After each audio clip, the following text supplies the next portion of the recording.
19 خواتین اور بچوں کے ریپ اور قتل کے الزام میں 14 سال سے سزائے موت کے منتظر 2 ملزمان بری۔ سرینندر کولی اور مونندر سنگھ پنجر کو مقامی عدالت نے سزائے موت سنائی تھی۔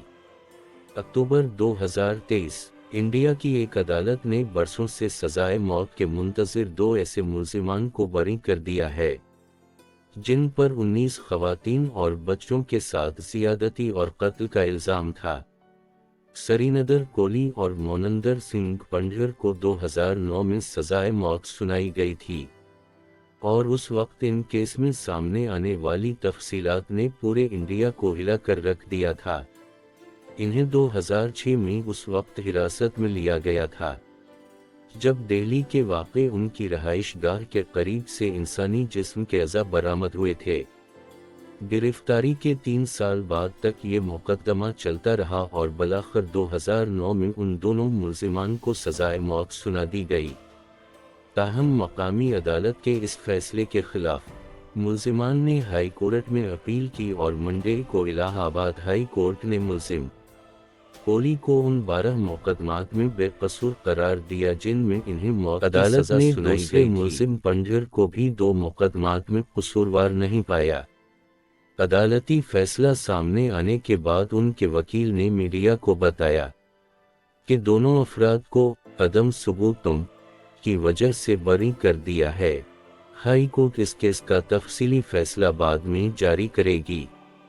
خواتین اور بچوں کے مبینہ قتل کا انکشاف 2006 میں اس وقت ہوا جب دارالحکومت دلی کے ایک متمول مضافاتی علاقے نوئیڈا میں واقع مونندر سنگھ پنجر کے گھر کے سامنے موجود گٹر کے اندر سے جسمانی اعضاء اور بچوں کے کپڑے ملے تھے۔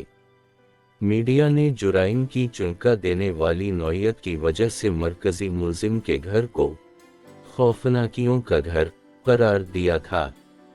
اس وقت یہ دعویٰ کیا گیا تھا کہ کم از کم 19 نوجوان خواتین اور بچوں کو ریپ کے بعد قتل کیا گیا اور ان کی لاشوں کے ٹکڑے کر کے پھینک دیے گئے۔ پولیس نے اس وقت الزام لگایا تھا کہ یہ تمام وارداتیں پنڈیر کے گھر ہوئی تھیں جہاں کولی بطور ملازم کام کرتا تھا۔ پولیس نے الزام لگایا تھا جن بچوں کی باقیات ملی ہیں انہیں پنڈیر کے ملازم کولی ورغلا کر اور مٹھائی اور چاکلیٹ کا لالچ دے کر پنڈیر کے گھر لاتے تھے۔ پولیس نے مزید الزام عائد کیا تھا کہ دوران تفتیش کولی نے اعتراف جرم کیا تھا، تاہم جب انہیں عدالت میں پیش کیا گیا تو انہوں نے پولیس کو دیے گئے اپنے اعترافی بیان کو واپس لیا اور دعویٰ کیا کہ پولیس نے تشدد کے ذریعے ان سے یہ بیان لیا تھا۔ کولی نے یہ بیان بھی دیا تھا کہ انہوں نے لاشوں کا ریپ کیا اور انسانی گوشت پکا کر کھایا۔ انڈیا میں سنگین جرائم کی تحقیقاتی agency central bureau of investigation نے ان دونوں افراد کے خلاف مجموعی طور پر قتل اور ریپ کے 19 مقدمات درج کیے، جبکہ کولی پر قتل، اغوا، ریپ اور ثبوتوں کو تباہ کرنے جیسے الزامات بھی عائد کیے گئے۔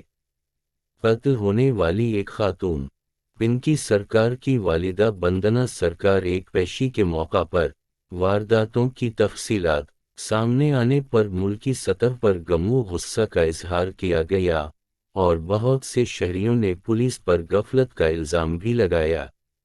میڈیا نے جرائم کی چونکا دینے والی نوعیت کی وجہ سے مرکزی ملزم کے گھر کو خوفناکیوں کا گھر قرار دیا تھا۔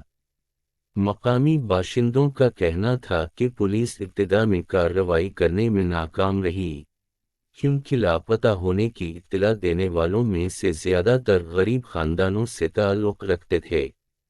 زیادہ تر بچے اور خواتین نٹھاری نامی قریبی کچی آبادی میں رہتے تھے اور اسی وجہ سے اس کیس کو نٹھاری قتل بھی کہا جاتا ہے۔ جی تو ناظرین، کیسی لگی ہماری انفارمیشن؟ ہمارے چینل پہ جتنی بھی انفارمیشن آپ کو دی جاتی ہے وہ حقیقت مبنی ہوتی ہے۔ پسند آنے کی صورت میں چینل کو لائک کریں، شیئر کریں، وہ سبسکرائب